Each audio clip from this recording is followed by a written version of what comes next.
O comboio das 3 da manhã. Ele disse-me que não tinha medo de agulhas. Disse-me isso com uma voz muito calma, muito firme. A voz de um homem que passou a vida inteira a convencer outras pessoas de que estava bem. E eu olhei para ele, olhei mesmo, e vi as mãos. As mãos não mentem. Nunca. Estavam pousadas no joelho, os dedos ligeiramente curvados, como se estivesse prestes a agarrar alguma coisa que ainda não existia. Fiz que não vi. É parte do trabalho. Mas aquela noite específica, num comboio que atravessava o Alentejo às 3 da manhã, com a chuva a bater nas janelas como se o céu tivesse uma conta para acertar com toda a gente a bordo, aquela noite ficou comigo de uma forma que as outras não ficaram. E eu já passei por muitas noites. Ainda hoje não sei bem explicar porquê. Talvez porque foi a primeira vez que percebi que o momento em que alguém te deixa aproximar com uma agulha é um dos atos de confiança mais puros que existem. Não tem nada a ver com coragem. Tem a ver com entrega. Com decidir, consciente ou não, que vais confiar numa pessoa que mal conheces com algo que te pertence inteiramente, o teu próprio corpo. Mas deixa-me recuar um pouco. Porque esta história começa antes do comboio. Eu estava a voltar de uma formação em Évora. Uma daquelas formações de 2 dias sobre protocolos de emergência pré-hospitalar. Muito útil, pouco glamourosa, com café de máquina e cadeiras que fazem barulho quando te mexes. Tinha a minha mochila com o kit básico que carrego sempre, não por obrigação, mas por hábito. Quem trabalha na área acaba por fazer isso. É como um carpinteiro que anda sempre com uma fita métrica no bolso. Não porque precise, mas porque é quem é. O comboio saiu de Évora às 22 horas e qualquer coisa. Devia chegar a Lisboa às meia-noite. Devia. Mas houve um problema na linha, algures perto de Vendas Novas. Não sei exatamente o quê. Nunca nos explicaram direito. Que é a forma portuguesa clássica de gerir uma crise, com silêncio e com a esperança de que as pessoas se esqueçam de perguntar. E ficámos parados durante quase 2 horas numa estação pequena, daquelas com um único cais e uma luz amarela que pisca de vez em quando, sem razão aparente. Foi aí que eu conheci o Tomás. Não foi uma apresentação formal. Foi ele a entrar na carruagem às pressas, já depois de termos parado, com um casaco encharcado e uma expressão de alguém que perdeu o comboio anterior e apanhou este por milagre. Sentou-se do outro lado do corredor, 2 lugares à frente de mim, e ficou ali, a olhar para o telemóvel com aquela concentração tensa de quem está a tentar perceber se ainda tem solução para o dia. Eu não estava a prestar atenção. Tinha o meu próprio livro, o meu próprio cansaço. Mas depois de uns 20 minutos, ouvi. Um som pequeno, discreto, quase nada. Uma espécie de respiração que mudou de ritmo. Olhei para cima. Ele estava com a cabeça encostada ao vidro, muito pálido. E havia qualquer coisa na posição do corpo que me fez pousar o livro. Levantei-me. Está bem? Perguntei, e a minha voz saiu mais baixa do que eu esperava. Talvez por causa do silêncio da carruagem. Éramos talvez 8 pessoas ali, e as outras ou dormiam ou fingiam dormir. Ele virou a cabeça para mim devagar. Tinha uns 40 e tal anos, cabelo escuro, com alguns fios brancos nas têmporas, e os olhos tinham aquela qualidade específica de quem está a tentar manter-se presente num corpo que não está a cooperar. Estou óptimo, disse ele. Claro que estava. Tenho a pele muito pálida, disse eu, sem drama. E está a transpirar. Ele olhou para a janela, como se a janela pudesse ajudá-lo a encontrar uma resposta melhor. Sou diabético, disse finalmente. Tipo 1. Insulino-dependente. Acho que me enganei na dose de jantar e... Parou. Não é nada de grave. Sentei-me no lugar ao lado dele sem pedir autorização. Às vezes não se pede. Às vezes é mais rápido assim. Tem o kit consigo? Tenho, mas já vi os valores. Estou em hipoglicemia ligeira. Já comi qualquer coisa que tinha na mochila. Só preciso de esperar. Eu sabia que ele tinha razão.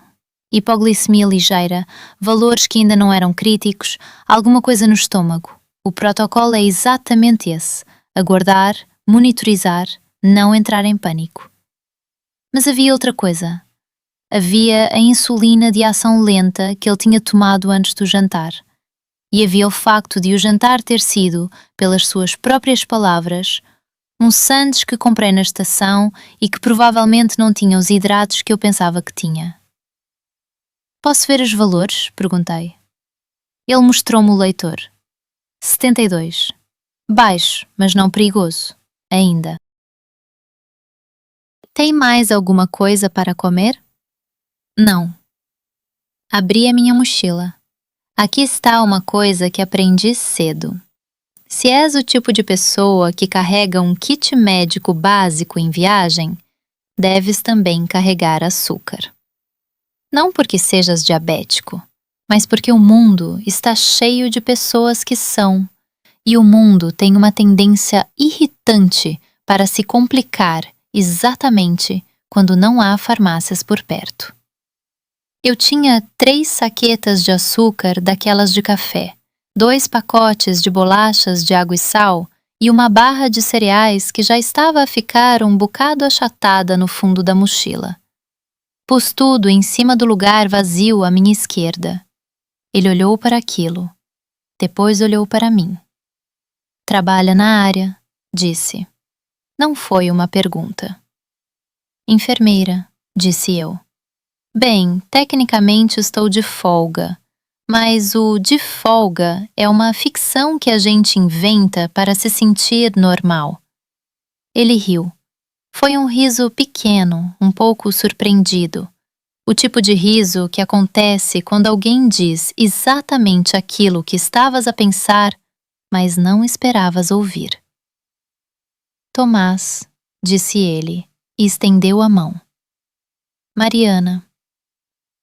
Ficamos ali durante um bocado, com a chuva lá fora e o comboio parado, e as bolachas a desaparecerem devagar. Ele foi comendo, os valores foram subindo. 60 minutos depois, estava nos 98, que já era território aceitável. E nós fomos falando.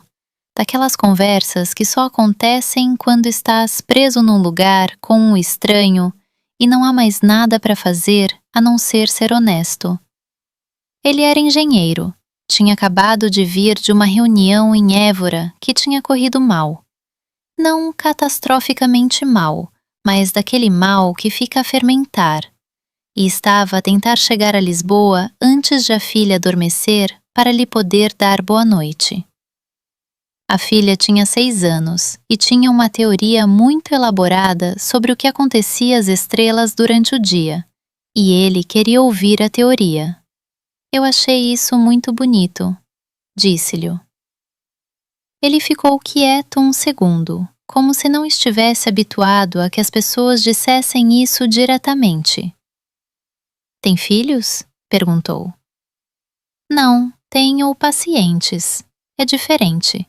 Mas às vezes tem a mesma qualidade de, não sei, de querer que a pessoa fique bem, de um jeito que não é profissional, é só humano. E foi aqui mesmo, nesta frase, que ele me disse a coisa que mudou o tom da noite. Disse: tenho de fazer a injeção de insulina de ação lenta antes de dormir. Normalmente faço em casa, mas se ficarmos aqui até às tantas... Tem insulina consigo? Tem, e o material. Só que... Parou. Olhou para as mãos. Nunca me habituei. Faço isto há 12 anos e nunca me habituei. Às agulhas. É ridículo. Não é ridículo. É uma das coisas mais comuns que existem e uma das menos faladas. A triofobia. O medo de agulhas afeta uma percentagem enorme da população, incluindo pessoas que têm de lidar com agulhas regularmente por razões médicas. O cérebro não aprende a gostar só porque é necessário. O cérebro faz o que o cérebro quer. Quer que eu faça? Perguntei. Ele ficou a olhar para mim. Não a conheço há 1 hora. 1h20, corrigi. E já comeu as minhas bolachas todas. Aqui está uma coisa que eu precisava de te explicar antes de continuar. A insulina de ação lenta, o tipo que se toma uma vez por dia, normalmente à noite, é administrada por via subcutânea, não intramuscular, subcutânea. Isto é importante porque a técnica é completamente diferente e confundir as duas pode afetar a absorção de uma forma que muda tudo o que acontece a seguir no corpo daquela pessoa. Subcutânea significa que a agulha vai para a camada de tecido adiposo, que fica entre a pele e o músculo. Não chega ao músculo, não deve chegar. E é por isso que as agulhas de insulina são tão finas e tão curtas, normalmente 4 a 6 milímetros, comparadas com as agulhas de injeção intramuscular, que têm comprimentos muito maiores. O Tomás tinha uma caneta de insulina, aquelas canetas descartáveis que já vêm com a dose pré-carregada e com uma agulha própria que se encaixa na ponta. É um sistema muito mais simples do que uma seringa tradicional e foi desenhado precisamente para que as pessoas possam auto-administrar. Mas ele disse-me que a parte que o bloqueava era sempre o momento de encostar a agulha à pele. Esse momento específico. Conheço esse momento. Do outro lado. Há qualquer coisa nele que é ao mesmo tempo muito pequena e muito grande. É uma decisão. É um acto de vontade. E quando o teu sistema nervoso está a gritar que não o faças, a vontade tem de ser maior do que o grito. Para muitas pessoas, isso é genuinamente difícil. Onde costuma fazer? Perguntei. No abdômen, às vezes na coxa. Prefere o abdômen? Sim. Então vamos fazer no abdômen. Ele assentiu. Havia ali uma qualidade de rendição que não era fraqueza, era o oposto disso. Era alguém a decidir parar de lutar contra uma coisa e a aceitar ajuda, que é, se pensarmos bem, uma das formas mais corajosas de estar no mundo. Num comboio parado, às 3 da manhã, com a chuva a fazer o seu trabalho lá fora, há uma intimidade que não tem nome exato. Ele rodou ligeiramente no lugar. Eu pus as luvas, tinha um par no kit, sempre tenho, e preparei a caneta. Encaixei a agulha nova. Fiz o teste de fluxo, que é aquele momento em que primes ligeiramente o êmbolo da caneta para garantir que não há bolhas de ar na câmara e que a insulina está a fluir corretamente. Vês aparecer uma gotinha minúscula na ponta da agulha e isso diz-te que está tudo bem. As bolhas de ar numa injeção subcutânea de insulina não são o drama que as pessoas às vezes pensam que são. Não é como numa via intravenosa, onde o ar é uma questão séria. Mas mesmo assim, o teste de fluxo é parte do protocolo e os protocolos existem por razões.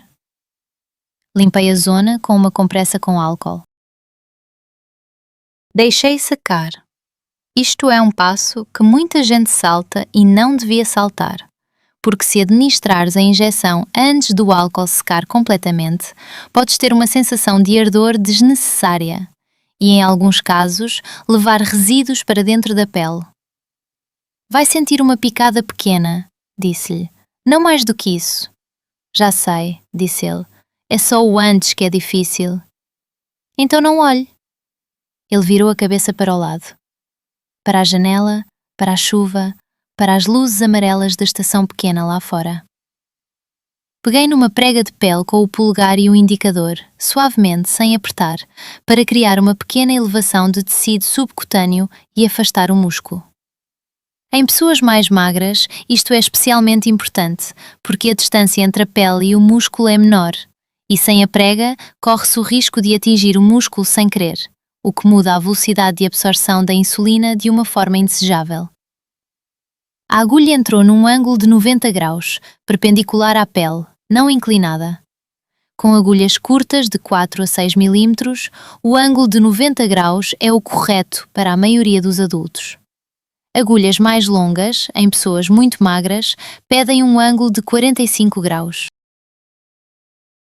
Mas aqui não era o caso. Premi o êmbolo devagar, uniformemente. Não há pressa. A insulina precisa de tempo para entrar no tecido sem criar pressão desnecessária. Contei até 10 depois de premir o êmbolo completamente antes de retirar a agulha. Isto é um passo que muita gente esquece. Retirar imediatamente faz com que parte da dose fique para trás, na superfície da pele. Os 10 segundos garantem que a dose foi absorvida pelo tecido. Retirei.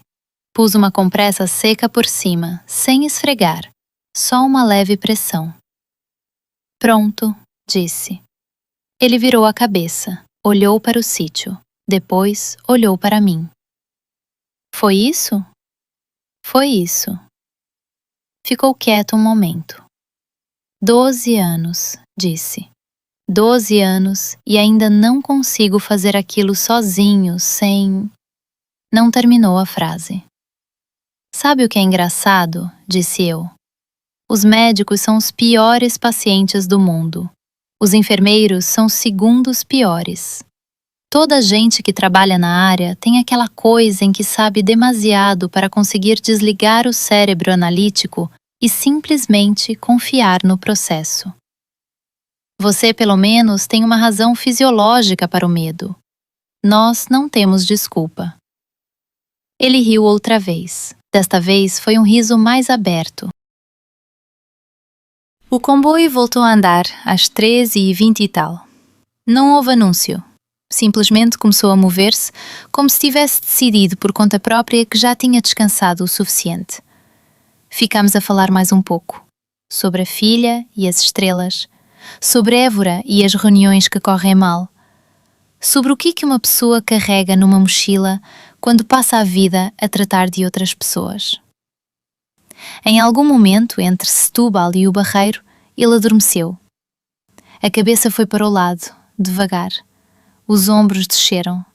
E aquela tensão toda que ele carregava, a da reunião, a da hipoglicemia, a das agulhas, desapareceu do rosto. Eu fiquei acordada. Olhei para a chuva. Há uma coisa que aprendi nesta profissão que ninguém te ensina na faculdade. Aprende-se nos corredores, nas noites longas, nos momentos como este. É que cuidar de alguém não é um ato de superioridade. Não é eu sei mais do que tu. É um ato de igualdade. É dizer, com as mãos e com a presença, eu estou aqui e tu podes pousar o peso um momento. Isso é tudo. É muito simples e é completamente impossível de aprender num livro. E há uma coisa que preciso de te dizer, já que estamos a falar de diabetes e de noites que correm mal.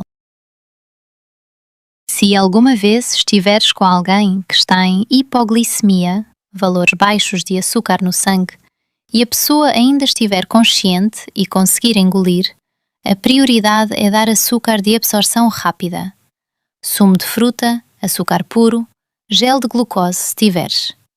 Não leite, não bolachas de fibra, não fruta inteira. Esses são de absorção lenta demais para uma situação de urgência.